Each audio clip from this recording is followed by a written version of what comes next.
नमस्कार, स्वागत, अभिनंदन आप सभी लोगों का। मैं हूं सुशांत दुनियाल और आप देख रहे हैं पहाड़ी डेरा चैनल को।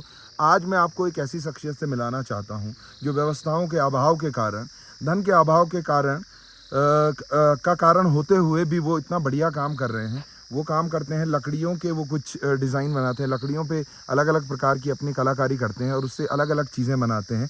वो मैं आपको दिखाने वाला हूँ। इसके अलावा वो ख़ास तौर पे एक बुरांस की लकड़ी होती है, आपने बुरांस का जूस ज़रूर पिया होगा, उसी की एक लकड़ी होती है, बहुत मजबूत लकड़ी होती है, उसमें कभी दीमक नहीं लगता है। सो एक बहुत बड़ी खासियत है उस लकड़ी की, उस पर वो अपनी कलाकारी करते हैं। तो चलिए मैं आपको दिखाता हूँ और दिखाता हूँ कितने शानदार, कितने बेहतरीन डिज़ाइन बनाते हैं वो।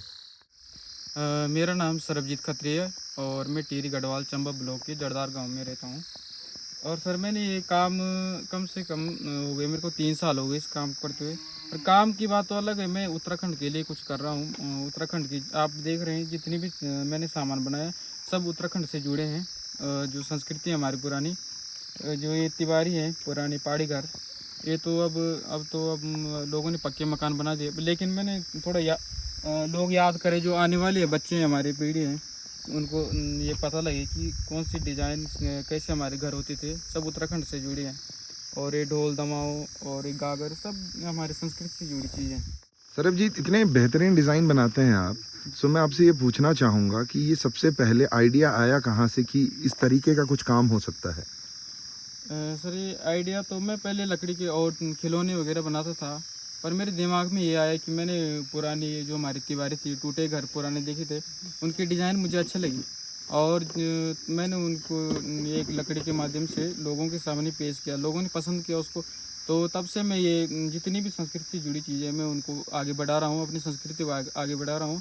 और इसके लिए मुझे बहुत अवार्ड भी मिले, सम्मानित भी किया। तो मैं धन्यवाद करूँगा जो लोग मुझे सपोर्ट कर रहे हैं। और हमारा तो यही माध्यम वो है, लक्ष्य है कि हम उत्तराखंड के लिए कुछ करें। सरबजीत, इसके बारे में थोड़ा बताइए, ये क्या है?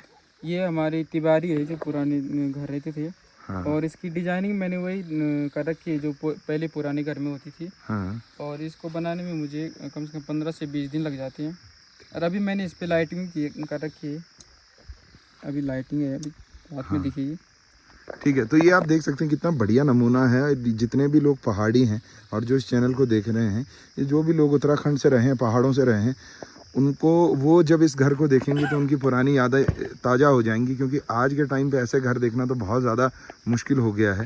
देखिए आप, कितनी बढ़िया डिज़ाइनिंग है, बहुत ही शानदार प्रोडक्ट बनाया है ये सरबजीत ने। उत्तराखंड और पहाड़ों की संस्कृति का एक अभिन्न अंग रहे हैं ढोल दमाऊ। शादी हो, ब्याह हो या कोई भी फंक्शन हो, उसमें ज़रूर ढोल दमाऊ सुनाई देते हैं और उसका भी एक बहुत बढ़िया नमूना इन्होंने पेश किया है। सो सरबजीत, पूछना चाहूँगा कि ये आपने कैसे कैसे बनाया और इसमें कितने की आपका खर्चा आया या आप कितने में इसको बेचते हैं? देखिए ये उत्तराखंड का वाद्य यंत्र है ढोल दमो। हाँ मैंने इसको अपनी संस्कृति को बचाने के लिए बनाया है कि लोग इसको घर में रखें तो वो समझ सके कि उत्तराखंड में ढोल दमो का महत्व क्या है। और इसको बनाने में मुझे 5-6 दिन लग जाते हैं और इसका प्राइस मैंने 2100 रखा अभी। एक और डिज़ाइन है, ये तो बहुत ही शानदार है, बहुत अलग किस्म का डिज़ाइन, बहुत ज़्यादा एडवांस डिज़ाइन है ये। और आप देख सकते हैं कि एक बॉटल के अंदर इन्होंने ये काश्तकारी, ये डिज़ाइनिंग की हुई है और इसके अंदर देख सकते हैं आप, इसके अंदर एक जो उत्तराखंड में जो पारंपरिक आपके बेड हुआ करते थे वो बना हुआ है। सो इसके बारे में भी जानते हैं सरबजीत से कि सरबजीत, आपने ये बनाया कैसे कैसे? देखिए और चीज़ तो मैं सब बनाता हूँ पर लेकिन मैंने कुछ डिफरेंट करने की सोची। हाँ और करने की सोची मैंने, तो इसको बनाने में मुझे कम से कम 15 से 20 दिन लग गए। ये तो बहुत मुश्किल काम है, इसको वही समझ पाएगा जो जिसको नॉलेज होगा इस बारे में। इसको मैंने कहीं से काटा नहीं, फोड़ा नहीं, इसको अंदर ही डिज़ाइन किया है मैंने। इसमें मुझे बहुत टाइम लगा। ये उत्तराखंड का हुक्का साज जो पहले हमारे जो बुजुर्ग लोग रहते थे वो इसको पीते थे। ये भी हमारे उत्तराखंड से जुड़ी चीज़ है, इसको भी मैंने डिज़ाइन किया है। कितने का है ये? इसका प्राइस भी 2100 रुपये है। ये उत्तराखंड की जो ये ढोल दमा बजाने वाले हैं, इसको मैंने डिज़ाइन किया है और इसकी कीमत 3100 रुपये है। ये भी उत्तराखंड से जुड़ी चीज़ है। ये गागर जो हमारे घर में शादी विवाह में इस्तेमाल किया जाता है। इसको परेडी कहा जाता है और इसके साथ ये जो डंडी आपको दिख रही है रोड़ी।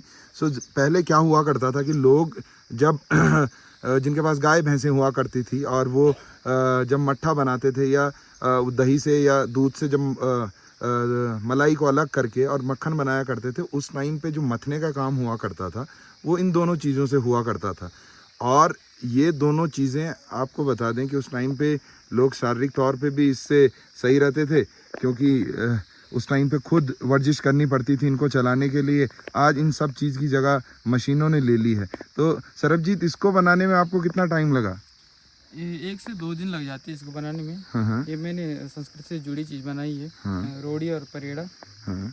तो इसका कीमत सिर्फ 1100 रुपये है।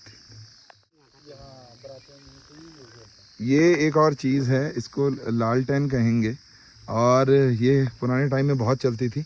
इस टाइम पे तो ये लकड़ी की कलाकारी है, तो उस टाइम पे क्या हुआ करता था, यहाँ पे एक चिमनी लगी होती थी, ग्लास का एक स्ट्रक्चर होता था ऐसा लगा हुआ, और यहाँ पे ये जो आप देख रहे हैं ये इसका फ्यूल टैंक हुआ करता था। इसमें मिट्टी का तेल डालते थे और फिर ये जो आप देख रहे हैं छोटी सी चीज़, इससे लोग इसकी बत्ती होती थी अंदर जो जलती थी उस पे उसको एडजस्ट किया करते थे। तो ये भी लकड़ी में उन्होंने उतारा है। इसकी कीमत क्या रखी है सरबजीत? इसकी कीमत 2100 रुपये है। 2100 रुपये। और कितने दिन में बन जाता है ये? इसको 3 दिन लग जाते हैं इसको बनाने में। जो मैं हाथ से बनाता हूँ, कोई मशीन का प्रयोग भी नहीं। ये हैंडीक्राफ्ट है, जितने भी मेरे सामान बना रखे हैं हैंडीक्राफ्ट है। ये टीरी में जो नथ होती है, टीरी की नथ है। हाँ। ये टीरी की नथ है और ये हमारी उत्तराखंड से जुड़ी चीज़ भी है और टीरी से जुड़ी चीज़ भी है। तो इसकी कीमत मैंने 2100 रुपये रखी है। सरबजीत, थोड़ा इनके बारे में बताइए कि ये डोली और जो पालकी है ये आपने कैसे कैसे बनाई और इसमें ये इसको आप कितने में बेचते हैं? इसका तो मैंने अभी रेट नहीं रखा है क्योंकि इसको मैं और तैयार करूँगा अभी। ठीक है। लेकिन मैंने उत्तराखंड से जुड़ी चीज़ ये भी है, ये डोला और पालंकी। ये और एक और डिज़ाइन है जो आप देख सकते हैं, ये है पहाड़ी हल और इसके साथ है ये जुआ। सो ये जो जुआ मैं आपको बता रहा हूँ एक छोटी सी चीज़ है, इसको बैलों के कंधों पे रखा जाता था, इसके थ्रू उन दोनों को कनेक्ट किया जाता था और उसके साथ ये हल जोड़ा जाता था और इस हिसाब से खेतों की जुताई की जाती थी।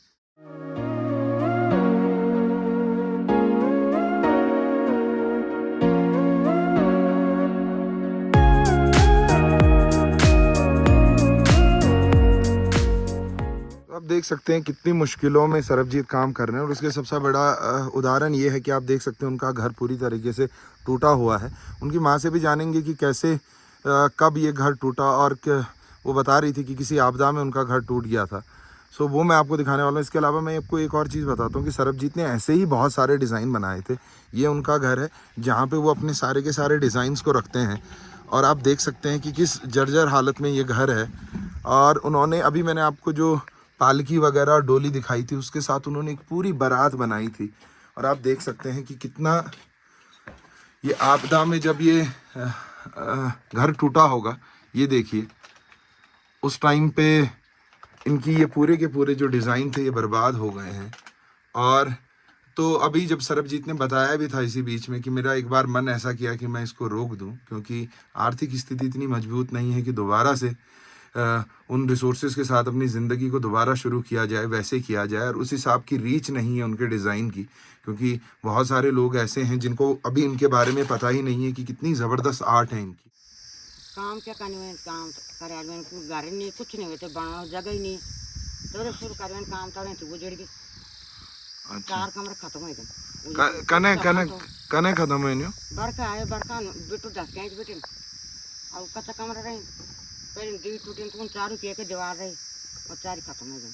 अब सामान तो बनाए बेहतर वो भी सब दबी सामान दबी तो 3 छोड़ा तो ये काम बड़ी मैं नहीं कर रहा। बाबा में भी अपनी कला के गए छोड़ तेरा गाड़ी पापा भी नहीं तेरा पापा मदद कर लो भाई तो विकलांग का कहीं तेरी मदद करनी तो ये काम न छोड़ कारी कारी से बड़े करा गाड़ी कोई ना कोई तो सपोर्ट दे लो सब देते हैं फिर काम करे। तो अगर सरकार ने मदद करी न कहीं कुछ करी न कुछ नहीं करी कुड़ियाँ नहीं कर रही। अच्छा, यहाँ का अलावा मैं आपसे पूछूँ कि तो घर में फिर कमाई को साधन सिर्फ यही है? जी गैर में जरिए काल हुई बस काल कर मिनट मजरे।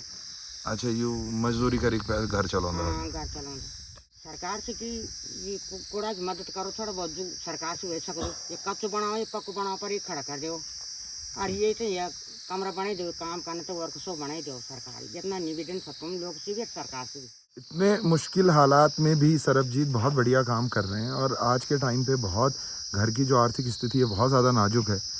तो और इसके अलावा उनके एक बड़े भाई हैं जो अभी यहाँ पे रहते हैं, वो शारीरिक तौर पे थोड़ा सा विकलांग हैं और फिर भी वो कोशिश कर रहे हैं, थोड़ा बहुत पेंटिंग्स करते हैं, दिहाड़ी मजदूरी करते हैं और उसके साथ साथ घर चलाते हैं। तो मैं कुछ उनकी पेंटिंग्स भी आपको दिखाता हूँ। ये हैं विजय खत्री जो पेंटिंग्स बनाते हैं। ये बोल नहीं पाते हैं और ये अपनी कला के माध्यम से अब बोलना चाहते हैं और इनकी कला अपने आप में बहुत कुछ बोलती है। आप देख सकते हैं कितनी बढ़िया पेंटिंग्स बनाते हैं। तो कोई अगर इनको भी ऐसी कोई मंच कोई प्रदान कर पाए जहाँ पे ये अपना कला का मंचन कर पाए तो उसके लिए भी लोगों का बहुत बहुत आभार होगा।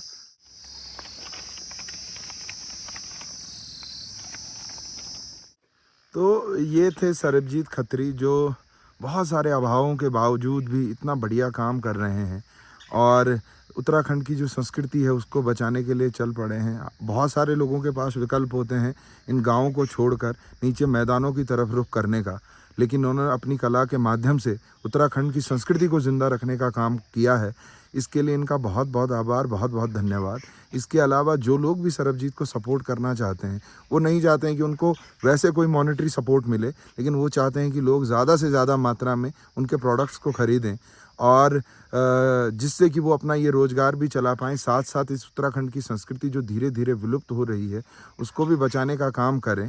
इसके अलावा जो लोग भी इसको ख़रीदना चाहते हैं, जिन लोगों को ये प्रोडक्ट पसंद आए हों और वो चाहते हैं कि वो उनके घर के या उनके घर में एक साज सज्जा की वस्तु के रूप में बने रहें, साथ साथ संस्कृति को भी ज़िंदा रखने में वो काम करें, तो उसके लिए वो मैं सरबजीत का नंबर अपने डिस्क्रिप्शन में, वीडियो के डिस्क्रिप्शन में शेयर करने वाला हूं। आप उनसे डायरेक्ट कॉल कर सकते हैं।